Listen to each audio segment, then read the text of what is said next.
Welcome to the A Year in Marvel podcast. I'm Antonio Alcazar. And I'm Jason Technor.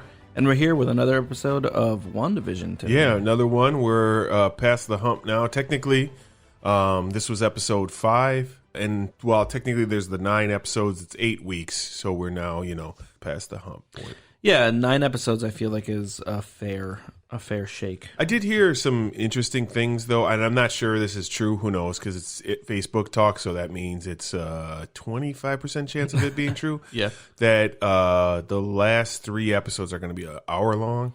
Oh, man. I can't imagine that. I think that's wishful thinking, like people who thought that Game of Thrones last season was going to be these long epics, and they were like 9 minutes longer. Yeah. So, I remember being one of those fucking clowns. Right. I was just we were all clowns. Dude, they're going to be like hour and a half long episodes. Yeah. And by that, they meant one episode was like 20 minutes longer, and everything else was like 7 to 9 minutes long. So we dealt with that bullshit, but I don't want to talk about depressing things. I want to talk about uplifting things. The Marvel Cinematic Universe. Yep.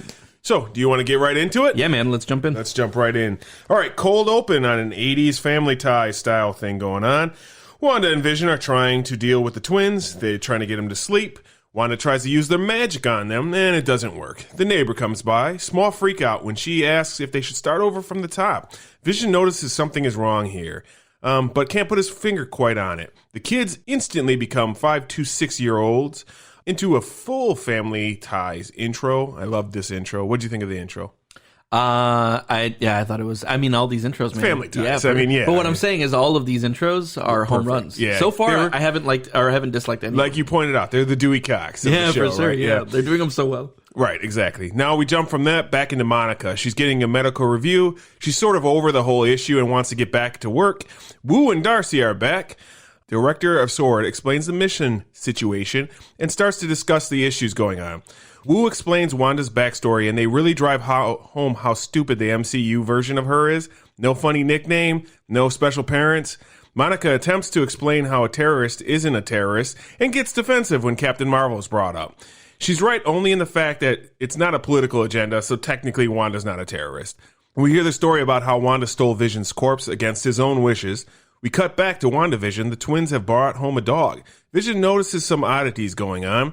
The kids are informed that they cannot have a dog until they're at least 10 years old, and they instantly become 10-year-olds. Cut back to S.W.O.R.D. Some silly Marvel scenes going on, a lot of jokes, things like that. They start to figure out what's real inside, including the twins. They start talking about how powerful Wanda is at this point. Wu brings up Captain Marvel. Monica quickly wants to move on from that. Monica figures out the clothes she wore were 75% Kevlar because they were changed from her bulletproof vest. This isn't technically how bulletproof vests work, but I was able to forgive the scene. Wait a second. Isn't Kevlar just 100% bulletproof? Yeah. She comes to the idea of sending in something that requires no change. Cut back to WandaVision. Vision is at work. Co-workers and Vision start to deal with computer. S.W.O.R.D. sends an email to Vision through these ancient computers. They try to break through to him in a funny "We are villagers" scene. Vision unlocks his co-worker, who freaks out. Then he locks him back into his mind state that he was in earlier. Cut over to the kids. They're playing with the dog. There's a discrepancy on what day of the week it is, and Vision's being at work. Why he's at work. They have a little bit of a discussion about that. Wanda's brother is brought up. The dog starts to freak out. Kids and Wanda go outside to see a drone. Monica tries to talk to Wanda through the drone. Wanda is not very becoming on this situation, and she starts to use her power when the S.W.O.R.D. director tries to kill her. Doesn't turn out so well. She breaches through the hex, and they head to that area, where Wanda comes out to give the drone back to them and threatens them. This scene was kind of funny to me because she goes back. She's like in and out of her Russian accent, and I even wrote down some of the words that they cracked me up. Monica attempts to break through to her. It does not go very well. She tries to talk to her on her grief issues because she's dealing with some of the same issues with her mother. Wanda heads back into the hex in a silly dramatic scene as if we don't know how big the hex is already. This was kind of weird to me because it was like they really focused on how big this thing was, but we already knew it had, circled an entire city. Whatever. Lagos commercial for Wipe Ups. Back into WandaVision. They're looking for the dog. The mailman says, "Your mom won't let him get very far," which is obviously a nod to what's going on. Eventually, they come across the neighbor who's found the dog dead. Wanda attempts to teach the kids a lesson, the same lesson she needs to work on herself, like she's trying to work through her own situation. Vision shows up to deal with the dead dog. They head home. Vision confronts Wanda on what's actually going on here. Wanda attempts to try to control the situation, and Vision breaks through her attempts to shut everything down. They get in a pretty big fight. Vision wants to know more. He demands to know more when the doorbell rings. Wanda goes to answer the door, and we arguably jump into the best scene in the MCU. 7 minutes of credits. The best scene in the MCU. Okay, so. Yeah, boy. All right, man. Give me your first impressions. What you Okay, think? so first impressions of this episode. Yeah. How'd you like it compared to the other ones? This is one of my favorite things I've ever watched in the MCU universe. Yeah. This was I'm glad to hear you say amazing. that. Yeah, because it was so good. I was shocked how much I loved this episode. I went back, rewatched it, loved it even more. And it's the best episode of this. And literally, it's one of my favorite things I've ever watched in the MCU. Sure, yeah. I'll get into why a little bit more. MCU. Right, yeah, exactly. I'll say I didn't think that they were going to be so quick to tell me I was right in our discussion that we had last week about Wanda controlling it or not. So that was kind of cute to me. I felt Wait, what do you mean? Last week we discussed about how you thought that it wasn't Wanda controlling this situation, and this week they specifically pointed out that it was Wanda controlling the situation. Wait, I felt nice to cash in that Hold one. on. You're being a clown though, right now, right? Not even slightly. But They before we literally jump said into that she's not controlling They it. did. Before we jump into that, I want did you say your. they didn't? They did. Before we jump into that She part, said when she was on the couch, she was just like, "Vision, I'm not doing this." I don't know how this started. She No, said. yeah, exactly. Are you? I can't believe that you're being this like in the fog about this. Unfortunately, this isn't a visual podcast, so you didn't see me being Kermit the Frog sipping my water. You're gonna be proven wrong, and I feel like it's super obvious at this point. She's not really? controlling. Yeah, she's not. That's controlling. funny. I discussed this with somebody else, and they sent me a message last night, and they were like, "God, I hope Antonio's over his idea that Wanda's not controlling this." Dude, this is they made 3 allusions to the fact that she's not controlling this. No, they made 3 allusions to the fact that she subconsciously created this situation. But before we jump into the This is called a red herring. What did you think of the episode? I loved it, man. Yeah. My favorite part of this episode was that it was finally like a culmination of everything that was brought into everything I wanted. Yeah. So they're actually making good on the promises of bringing in some weird, crazy shit into the MCU. Yeah. Rather than just giving me the crazy shit. Yeah. And like we started seeing some of this in the episode that you didn't like, the episode that was that you said was mostly filler. This one was like, okay, we've established everything that you need to know for you to really understand how this is playing in the MCU. Here's the MCU again for real. Yeah. And so I was super happy with it, especially that end. That end, man, I've just been thinking about it. I don't know what's gonna happen. Yeah, we'll get to that in a second because there's so much to discuss with that. So I don't want to jump into that quite yet. There was one thing I didn't like about the entire episode. It was just one thing, and it was when they were discussing Captain Marvel, and they were discussing how powerful Wanda was. Yeah. Monica says that Wanda could have killed Thanos on her own if he didn't initiate a blitz, okay? Because they're talking about Captain Marvel and how powerful Captain Marvel is as well and whatnot, and how she also held her own against Thanos. Sure. The thing I don't like about this is breaking what they were kind of doing from last week and on, because last week, we even discussed this on the podcast. The characters aren't us. They're in the show. We know everything. Yeah. They don't know everything. Yeah. And so we are filling in how they know things last week and like putting 2 and 2 together of them figuring out things. Because you were making a lot of assumptions because you're the viewer and you know the overall plot and everything going on. Sure. They don't. So we have to show them knowing. There's no way for her to know that. That thing. Because none of them were there. Right, none of them was there, and there was no cameras, like video recording this thing. Well, arguably, some of the Iron Patriot and War Machine. Monica reviewed that exactly. stuff? That's what I was saying. Like maybe right, Sword got that, but like it's ticky-tacky. Rescue and War Machine would have, of course, had some recording. kind of recording for sure. material. But also, it took me out too when they were talking about that. I'm just like, how the fuck you guys know this? Yeah, exactly. And you know what? If it was like a bad episode overall, I would have probably hyped on this more. It's a little thing that just bothered me for a second. And they quickly moved on from it. Again, not a big deal on any. Sure. Yeah. I want to for a second. I want to talk about the Lagos commercial.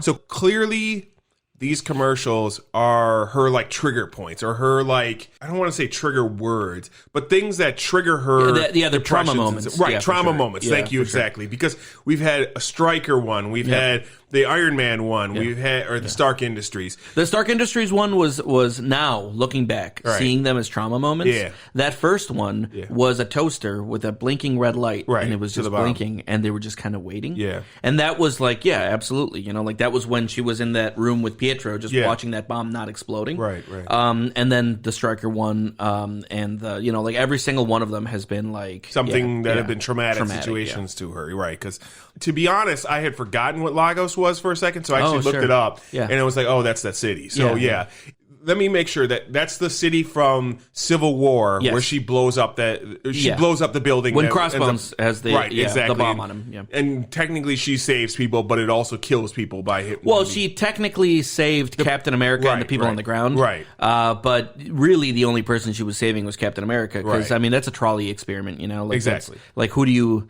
You know, it's not like she was just like the people on the ground are more important. It was just like Captain America can't die right now. So she lifted that guy up and blew up everybody in the building. Yeah, absolutely. So then also another question I thought about, what is going on with the neighbor, right? Because like clearly she's not under the same control as Vision's co-workers. So is it maybe that like the people that are like willing to go along with this, she doesn't have to like hard control, while the people who are trying to rebel and leave, she's hard controlling those people? You know, I hope that there is some consistency and it's not just an inconsistent kind of narrative, because it could be one of two things. It could be that the writing is not perfect. It's not perfect. They're showing some characters that are in, some characters that are out, and then, you know, 8 months from now we're going to be watching top 10 things that don't make sense, and then this is going to be one of them. Or it is that some people are aware for some reason and they'll explain it. I really hope it's the latter. I really hope that there's reasons why. I think that's going to be what we find out. I could be wrong. I hope you're right. I think that is what it's going to be. Like, okay, Marvel isn't clown shoes. Like, I make fun of it a lot, obviously, and stuff like that, because it's somewhat kiddish. So Marvel's pretty competent with its storytelling and whatnot. Usually it's fairly competent. Right, exactly. Like, I'll be the first to point out that there's some weird stuff that happens, especially now after Endgame and their time heist. Yeah. They really messed with a lot of, like, weird things. Yeah. Like, I guess, I haven't looked into this as much as maybe I should, but I guess Captain America, there was some interview with like the Russo brothers or something where somebody was talking about how Captain America in this universe had always been in the universe, and he was in there in 2 instances.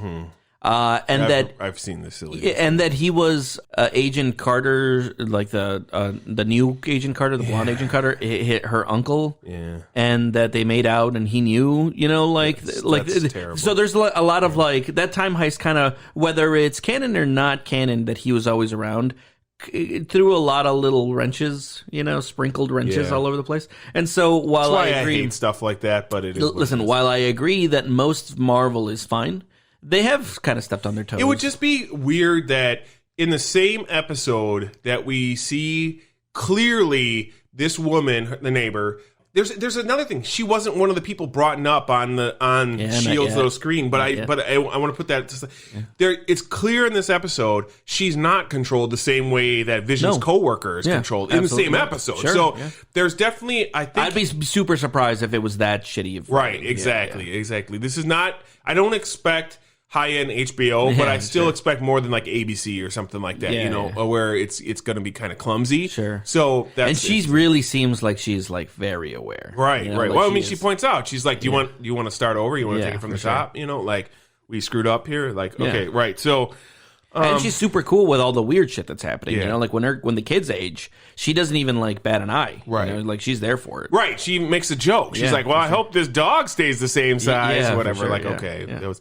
All right, I want you, before we get to the meat of the episode, you know, the cliffhanger, I want you to give me what you meant by they prove in this episode that she's not controlling it. I think that there are a couple of moments where it seems like either she is being controlled into doing this, or she was put in a situation that she is not sure if it's her or not.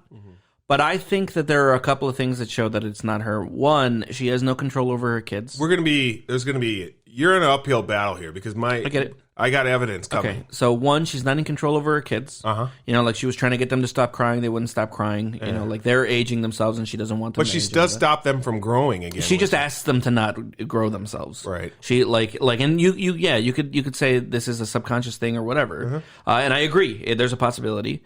But I think that because she can't control her kids, and because she doesn't know how this started, and because she didn't ask her brother to show up, you know, like when somebody's knocking on the door and she's just like, I promise you this is not something that I'm doing. Right.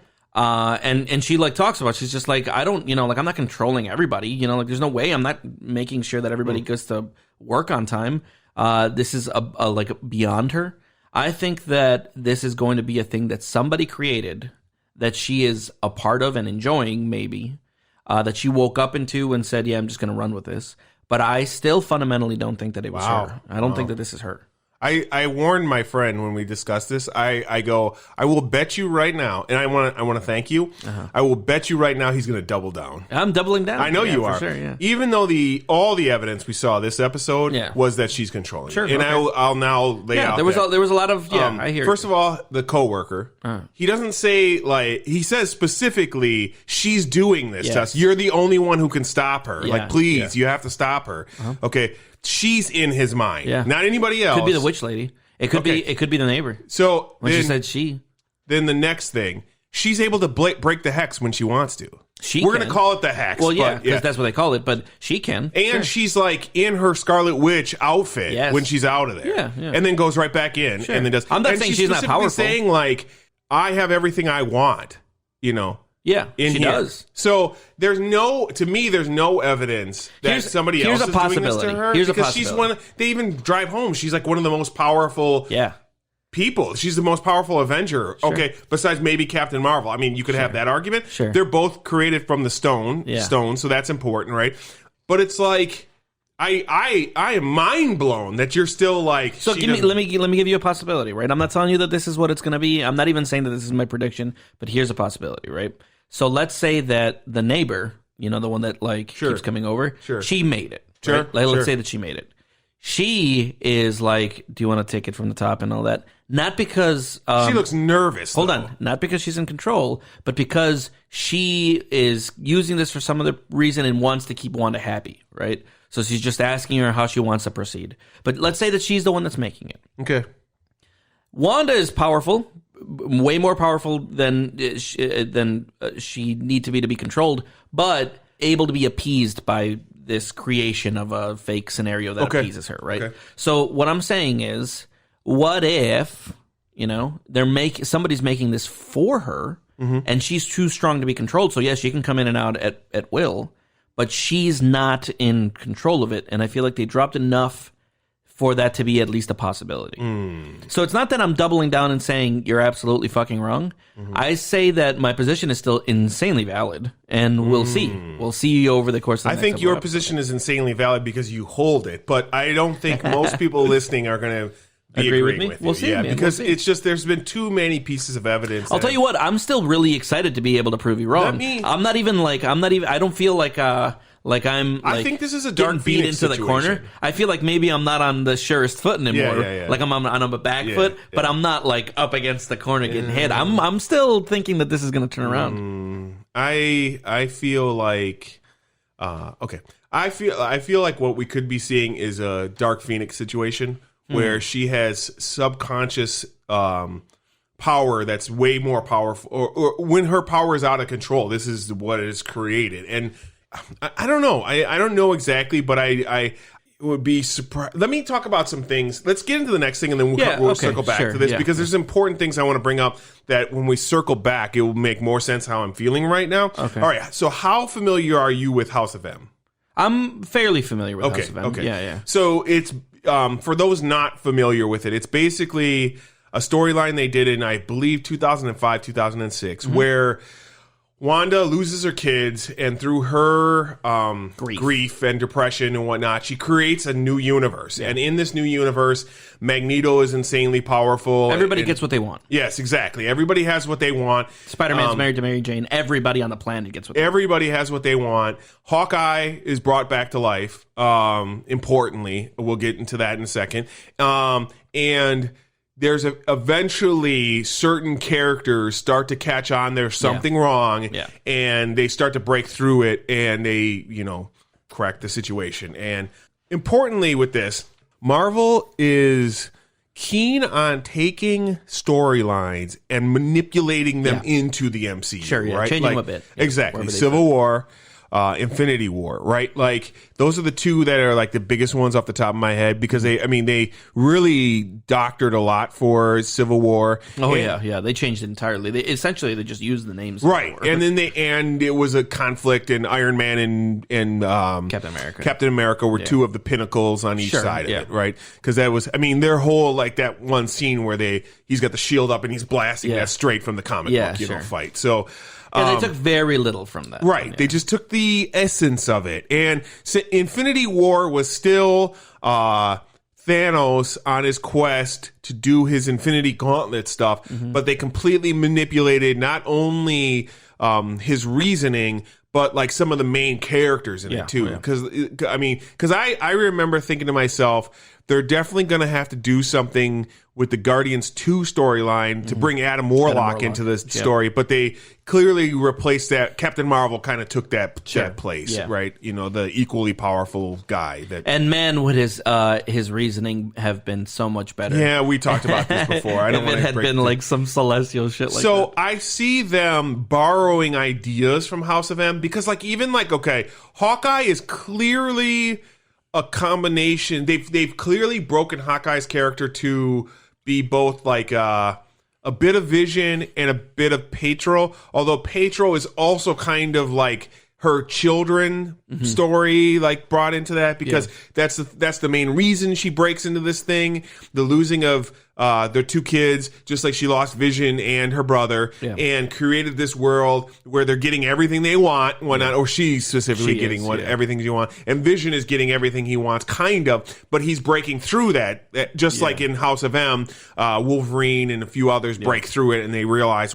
Obviously, as I brought up earlier, when I joked about the best scene in the MCU, Quicksilver is the person who shows up, but it's specifically the Fox version of Quicksilver. Yeah. Okay.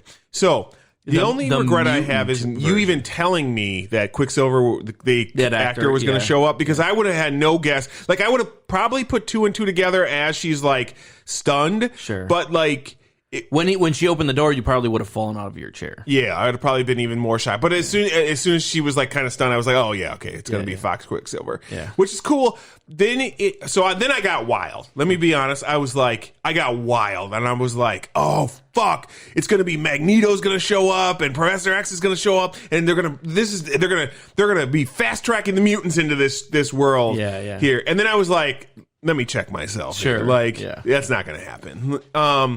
We could see some of that because a friend of mine reached out and he was talking to me as well, and he was like, dude, I bet you it's going to be that Magneto's controlling all of this, and he's the one who set up this whole thing and stuff like that. And I was like, can you imagine? I didn't even consider that. No, I doubt it. So here's the thing. Yeah. I said to him, I didn't consider it because that's not going to happen. You were too lulled into getting what you want because of the Mandalorian season 2. Sure. Because of Luke Skywalker, we're like, anything can happen now. And like, it's not happening. I hate to break this to you. Not happening. Magneto ain't walking through that door. One of the things that I do like is that this Quicksilver is a mutant. Yeah. And right now, there is a mutant in the MCU. Yeah. That's very cool to me. Yeah, like that's big. Here's the thing. Let's talk a little bit. That's more important to me than the Super Bowl. This could quickly become, well, of course, the Super Bowl was bullshit. This could quickly become a deep dive. And I don't want to go like ahead of myself, but at the same time, I'm thinking to myself, what was the point of them hammering home how dumb her backstory is in the MCU? Sure. Like, they were like beating, it wasn't like just a throwaway line. Yeah. Like, the director of Sword is beating on Johnny Woo on how stupid her story. I don't know how you feel about her like, backstory. There's no funny name. There's no nickname for her. Like, We know that. I mean, we had this discussion the other day when I was like, Scarlet Witch. And you're like, yeah, that's her name. Right, of course. I almost forgot her name was Scarlet Witch. They didn't use those names in this movie. Right. Like, Quicksilver's never been called Quicksilver, and Scarlet Witch has been called Pietro. Exactly. And it's she's always been called Pietro Maximoff and Wanda Maximoff. Yeah. Right. I also think that there's something to say about the kids, though, Tommy and Billy, because her two kids are the Young Avengers eventually. And one of the kids is a speedster. Sure. But the other one is a reality manipulator. Yeah, like of course. her. And he creates an event also in the future where he brings people back to life and changes the world and like brings some other lady into what storyline is that? I'm not familiar with that. I forgot what it's called. But like he also breaks reality. And so that's why I'm saying that there's no expectation to me that she's the only one in control here. I think that there's a lot of other possibilities, at least. Okay. I think given that Marvel likes to grab from other stories. I'm happy that you're like, there's possibilities. I think there's possibilities, but I'm not sure I'm willing to go out on a ledge that it's anything more than Wanda in her for one thing is I don't want to be disappointed. Let me But that's also the thing, man. Like if it's Wanda in her grief, we got it already. Like that's it. Like we're just going to watch her come to terms with her trauma? I don't think so. I think that they're going to hit us with like there's some like and this is what's really going on. I really don't. Okay, so let me talk about some things that would like infuriate me. Okay, here we go. That I will stop watching MCU if this happens. You're not going to stop watching MCU. If this isn't also because like you're under contract. Yeah. I'll break my contract and pay the cost. Sure. I will be infuriated if this is an alternate dimension Wanda that's doing this. If this is just her in another dimension that's doing this to the whole situation, I will be furious. I fucking hate storylines like that. I don't want a second Wanda. Yes. I don't want a second Wanda. Right. I hate that idea. If it's like, how great this isn't going to happen. Okay. But Michael Fassbender showing up and being like, your whole storyline has been fed. Fassbender. Yeah, why not? Well, I guess it could be Fassbender. Oh yeah, well, why not? Because the Quicksilver is the Quicksilver. Sure. So I would be more happy to see Ian McKellen. I don't. He's way too old at this point. He's so old now. Yeah. Right. I want Michael Fassbender. I don't want Michael. Well, you know what? I can do Michael Fassbender. Michael Fassbender showing up because he's older being now. Like right. And being I just don't want a 60s Michael Fassbender. I want you're going to get like an 80s. No, I mean, that's or 90s. I want 2020s Michael Fassbender. I want Magneto in the MCU. Right. I want a strong, powerful Magneto in the MCU. I don't want some old man, and I also don't want some super young guy. Yeah, in between, right? Like he was. I mean, basically. Now. Wait, let me try to think of like the Dark Phoenix storyline. Takes place. Does it take place in 2000? I thought it was no. 80s was the Apocalypse movie. Oh, that's the last one that I saw. Yeah. So right. So I mean, here's the thing. Like, I just like think to myself, like, because I started going wild, right? Yeah. And I was like, man, what if Fassbender shows up and he's like, your whole story, they've lied to you this entire time, like you've been controlled. And he recruits her, and but you are my daughter. Oh shit, that's right, because Magneto is Wanda's dad. Yeah. And so I mean, wild. because he's Quicksilver's dad, and in the X-Men Fox version, there's a nod to that. A because very he didn't small know, nod. right? Because he's like, I didn't know my dad or whatever, and there was a nod to that, but clearly suggesting that he's his dad. Yeah. But didn't have to hammer us over the head with it. Sure. So that was something but I'm like, that's the thing is, right? It's just like the Luke Skywalker thing. Yes. I don't want to. You think you're going to get Luke in every episode? I don't know. I am subverting my expectations over and over and over because I don't even know if this Quicksilver is going to be in the universe in the future. Sure, yeah. I hope not. I hope that other Quicksilver comes back. Get fucked. I liked him way more than I like this guy. You're beyond wrong, and there is not a single listener who's going to go, hey, no, Antonio is right. That Quicksilver from Age of Ultron is much better than the one from the X-Men series. The one from the X-Men series? The one that showed up. Yeah, he had 2 cool scenes. No, he has a cool scene in every single movie he's in. Sure, those were 2 movies. 3. Oh, okay. 3 cool scenes. I didn't see the last one because Dark Phoenix was probably a shithole. No, that was 4th. What? He's in first class. I saw the one where he saves the people from the burning building, and I saw the scene where he kills the cops in the kitchen. Those are the two cool scenes that I'm talking about. Either way. What I'm saying is he's a mutant, and he had some cool scenes, cooler scenes than this Pietro. But the Pietro from the MCU fits in the MCU alongside Wanda way we're better. done. We're done with the traditional MCU, bro. That's over with. Like, if you are sitting here thinking we're going to continue with this traditional MCU, I hate to break it to you, bro, but Spider-Man's coming.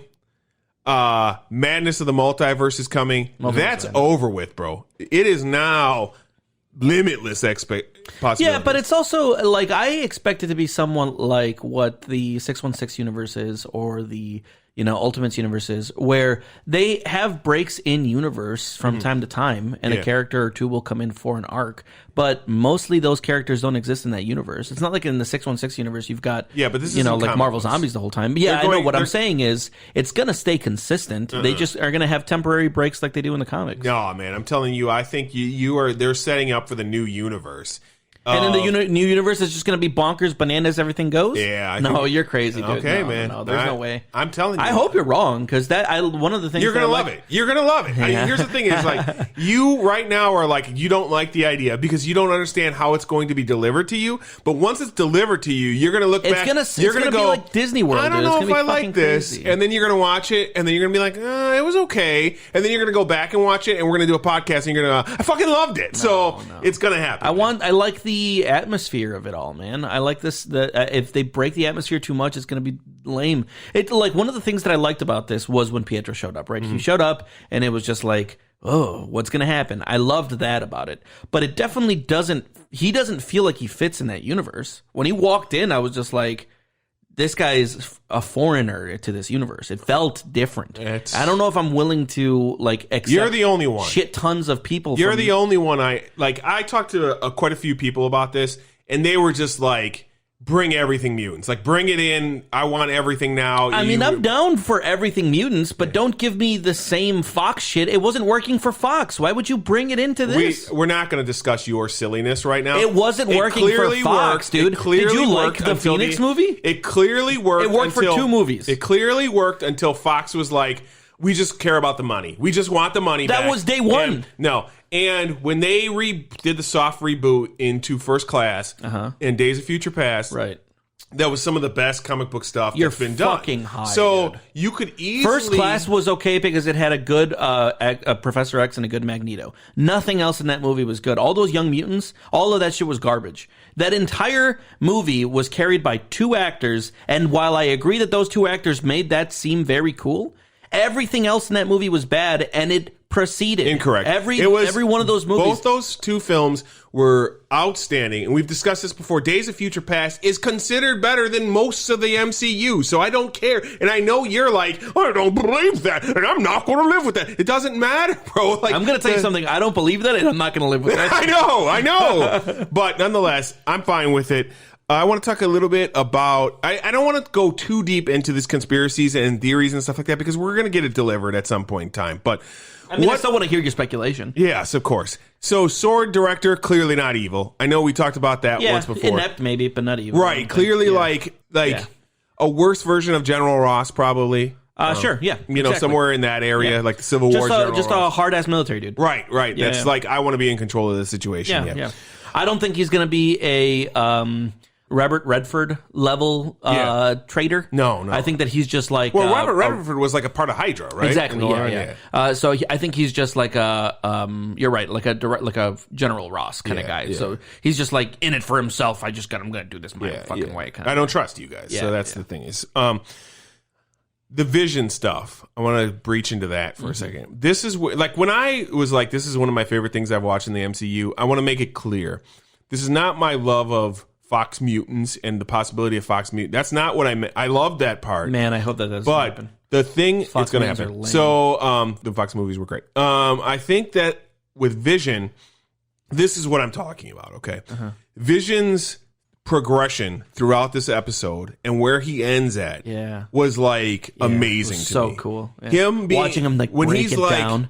You don't get to choose for me, right? Yeah. Like, Dude, when he was just like, whatever you're doing, Yes. it's not affecting me like it's affecting them. Right. That line of dialogue, already I was like, you can't control me like you do them. Can't I? Inching, I was inching closer to the television when that was happening. Right. And he's like, what's beyond, Westview and whatnot. Yeah. And he's like, I can't remember anything before this. Right. I loved it. I loved all of that stuff because and like fundamentally him being, this is like, MCU rarely does this, and very rarely does this, and we've talked about it before with the Black Panther and a few. They rarely do high level thinking shit. Yeah. It's mostly just here's your stuff. Yeah. It's fun. It's Fast and the Furious. It's enjoyable for the people who enjoy it. Yeah. This is the stuff I like personally. I like HBO stuff. I like stuff that's questioning you've done something that you think is right. Yeah. I didn't have any choice in this. Sure. Is this really right? Sure. This is what I really love. Heavier than how liminally they've done it in other movies. Because in other movies they've done something like that. Like for instance, Civil War had a similar kind of like subtext. Sure. Not similar in the sense that they were talking about the same thing, but similar in the sense that it was like we're talking ideologies. It was much more, in my opinion, and I know you're going to. Yeah. It was much more of a childish But level. that's what I'm saying, more liminally. Yeah. But that was still, the Captain America versus Iron Man debate. Yeah. That was fair, I thought. Yeah. This is that too, It's going into heavier subtext, but I feel like now they're getting it better. Correct. I don't know if now they're just like, well, this is going to be a more niche show anyway, so let's give it to the people who really want it, or if they're just getting better at writing their characters. It's not just that, it's also being delivered by arguably one of your top actors in the MCU. Yeah, for sure. Because Paul Bettany is like... It's probably Benedict Cumberbatch and Tilda Swinton and like a couple other guys, and then he's right below that level, but he's way higher than like Chris Evans and even Robert Downey Jr. Even Elizabeth Olsen. Yeah, I was going to get into that in a second, but I didn't want to breach that quite yet. I'll say that now. I'm so happy you have Paul Bettany on this because I'll be honest, Elizabeth Olsen does not do it for me. I feel as though she is adequate at best. That's where she's adequate. I like her. I'm sure you do because you literally like Darcy and Johnny Woo. So like you like anything that they'll give you. But like Elizabeth Olsen, it's so funny. I was about to be like, no, I don't like. Oh, right, no, exactly. Like I'm trying to think of like what actor have you not liked? Sharon Stone. I didn't like her. Who is she? Are you kidding me? Sharon Stone? Yeah, Sharon Stone is Hank Pym's wife.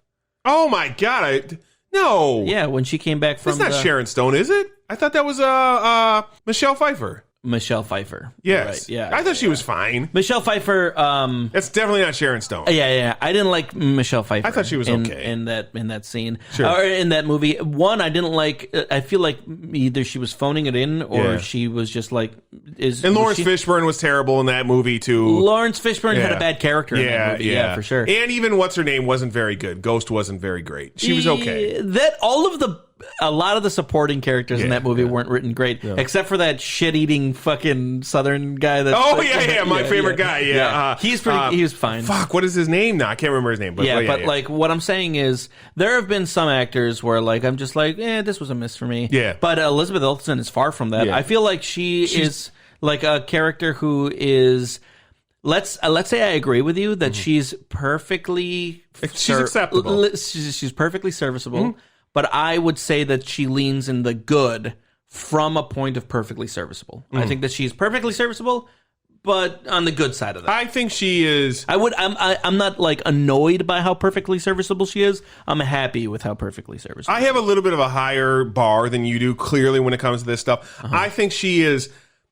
She's definitely in the lower of like the main players. So this is not Sharon Stone. This, of course, I'm talking Stone. real. From now on, she's Sharon Stone, right? Avengers and stuff like that. She's probably at the lower end of the main characters. Like I can't think of any main character I dislike more than her because Pedro's not around, and he's pretty good. That actor is pretty good. He had a silly role with his terrible Russian accent, but he's been okay. Hold on, let's talk about the Russian accent for a moment. You know they're not Russian, right? Yeah, I know.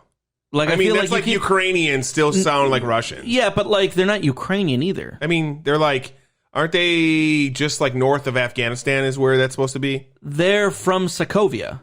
a place that doesn't exist. Yeah. With a language that doesn't exist. Right. And an accent that doesn't exist. They're clearly supposed to be the Sokovian accent is like a hybrid accent. They use a lot of Eastern European accents. It's like... But they created the accent for their thing. They're clear... I'm not allowing you to do this. Hold on a second. I'm not allowing you to go that this is some Tolkien level shit. Well, actually, I was going to bring up Tolkien, and I was going to bring up the Game of Thrones. You know how they made up those languages, right? Valerian and all that. Yep. Like there's like a company that like makes up languages and shit. Yep. So why in the world would you think that this is not what they did for this? They didn't. They literally, I read an article about how they created the Sokovian accent. That's not silliness. Sokovia doesn't exist.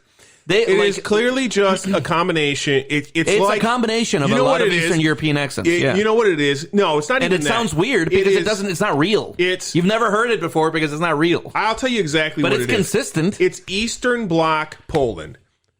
And now you're not familiar with that because you're a little bit younger, but it is dead on Eastern Bloc Poland. In fact, go home tonight. If it's dead on, then what's your issue with it? It's bad. Okay. For TV, it's bad. And that's a villainous accent that worked for like Iron Man 2 when fucking what's his name, Mickey Rourke played a Russian. And it was just as bad. I think he was actually Russian. Though. Yeah, he was supposed to be in that. But I don't care. I'm not gonna fucking argue the intricacies of I don't know why you go, this is what he says, oh, this is such a liminal show for babies, and I'm just like, hey, this is where they actually paid attention, and you're like, no, I don't care. I don't believe it. Yeah.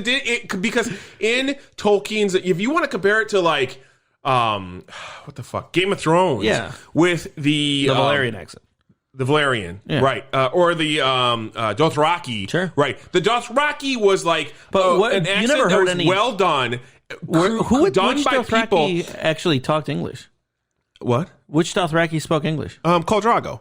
He said some things in English. Absolutely, yeah. So, but his that was like a believable thing. Like this to me feels like American actors attempting to do an Eastern European. You know what that sounds like to me? What? Your hang up. Yes, of course, because I'm one person. But absolutely, that seems like a very personal decision. That's what this whole podcast is about. It seems like a personal decision you've made to dislike it because it's perfectly serviceable. Serviceable is not good, and I'm more than willing. It's believable. It fits in the universe. It's a made up accent. Nah, it.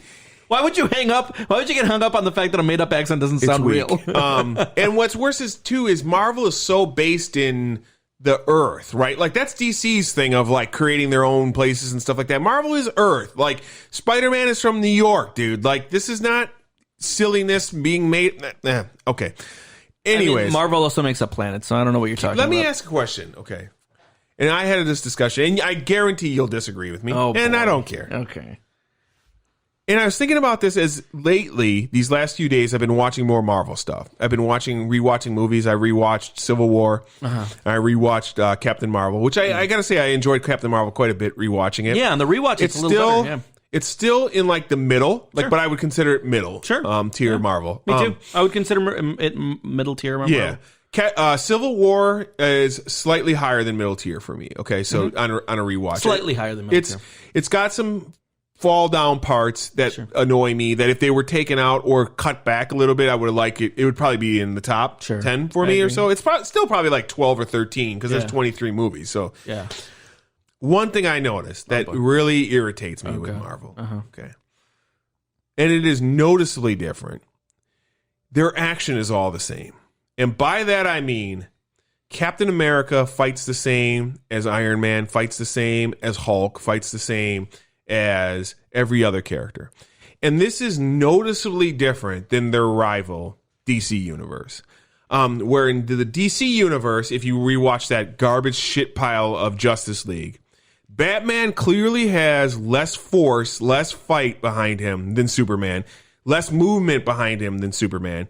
And it's really odd to me that and it's maybe because of how Marvel films their shit that it's like that, but it was really noticeable in Civil War to me when I watched Civil War and like Hawkeye basically moves the same speed as Captain America and has the same power as Captain America. Now, I'm not saying that like, okay, because like Hulk. Dude, no.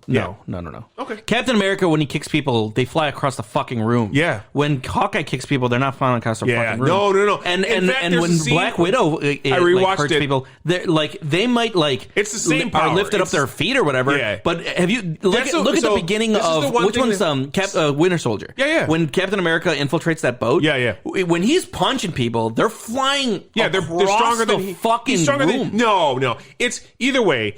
They Like there's like a series, and wanted to also point the out that Hulk. What are you talking It's about? the one Every thing one that of I was these people able to fight like differently.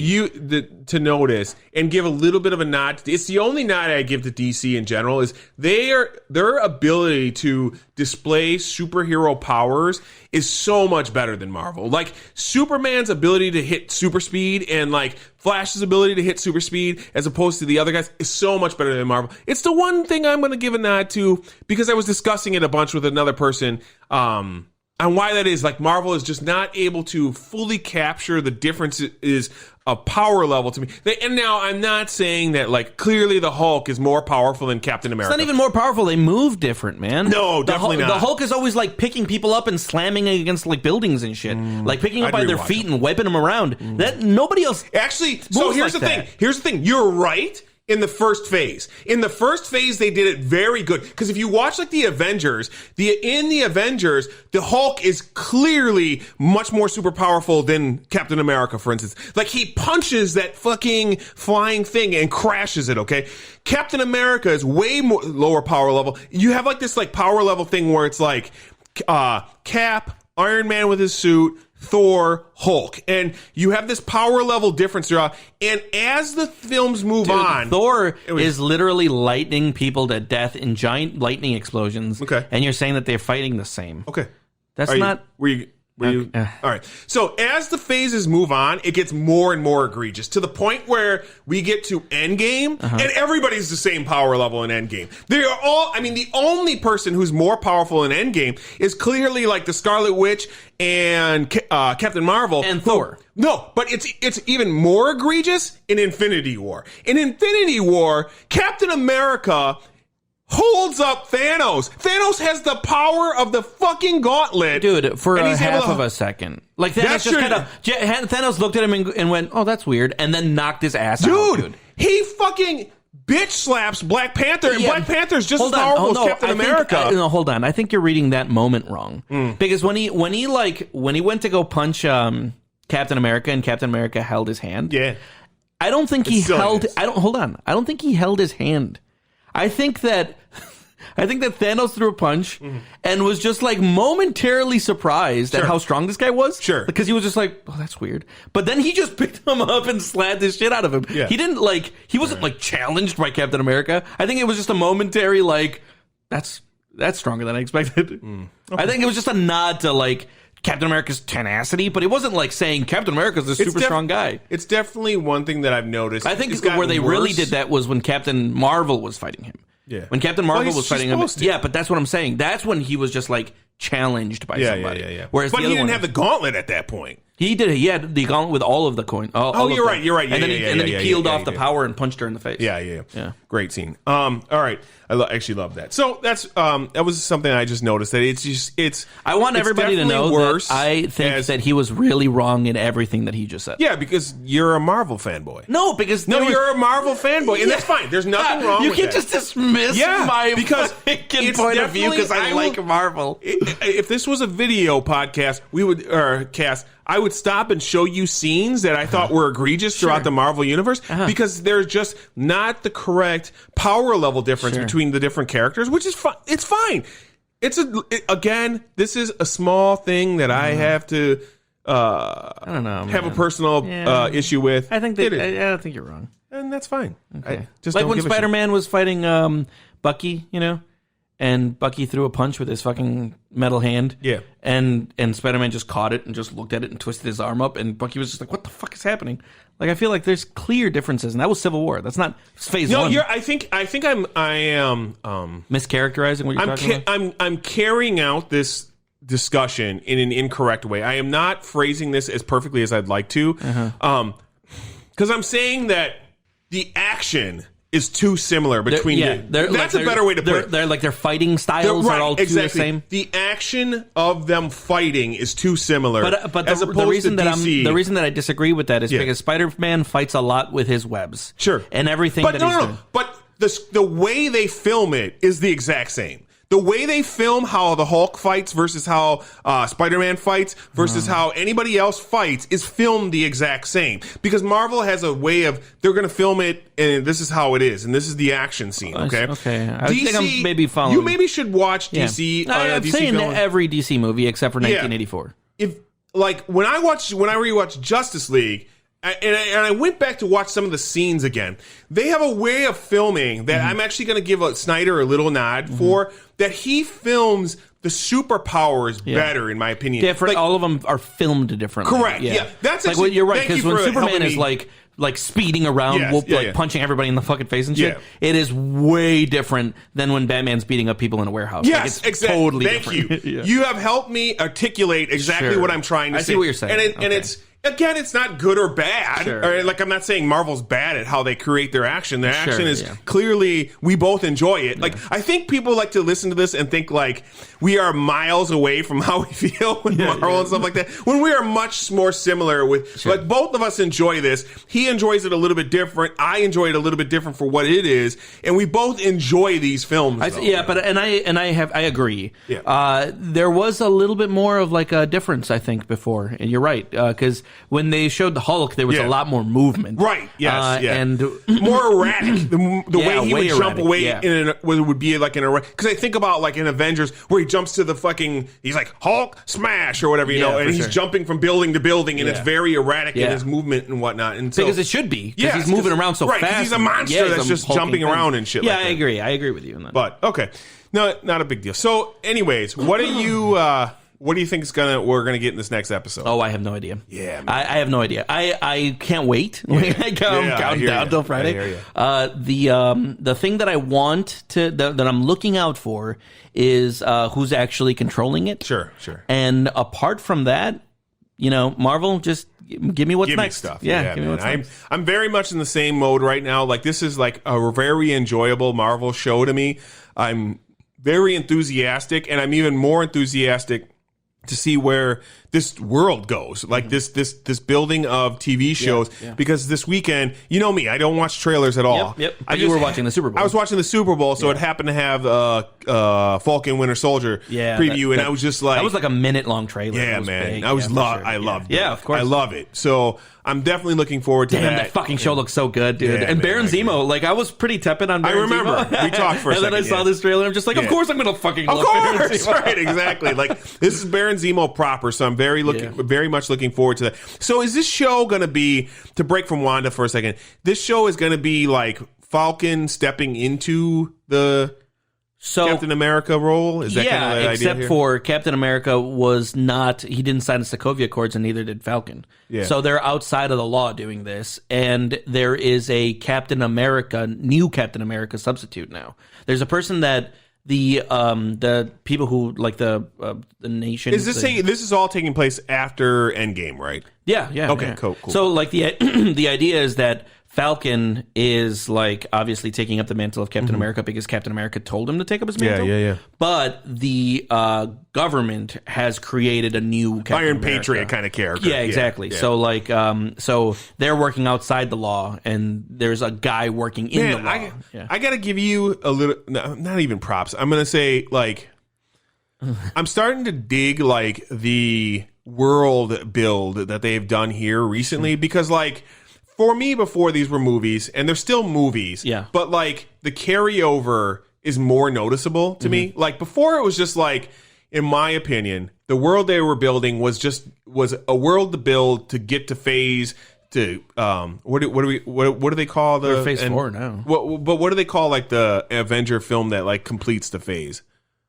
Is there a name for that or whatever? Like the button top, basically. So phase the end cap, like the end cap. Thank you. So like phase 1 was just build to get to end cap. Phase 2 was build to get to end cap with a nod to phase 3. Phase 3 was build to end cap to get to the nod with a nod to phase 4, kind of. But like now, I really enjoy like you just bringing that up got started to make me think about like, oh, okay, yeah. So because they're still technically fugitives, even though that they kind of saved the world or whatever from the end game situation, they're it's still a situation where they're not on board with what happened in the Civil War and whatnot. So sure. So then, man, that's there's enough now that's happened. There's enough now that's happened, and they've stayed consistent enough with it that there are actual in-universe repercussions for certain actions that carry over now for decades. Yeah, cool. That's what I can't wait for. I can't wait to see how this all kind of pans out. Yeah, because I mean, like we're a year away from Avengers being 10 years old, bro. Like, so it's quite the interesting situation. Okay,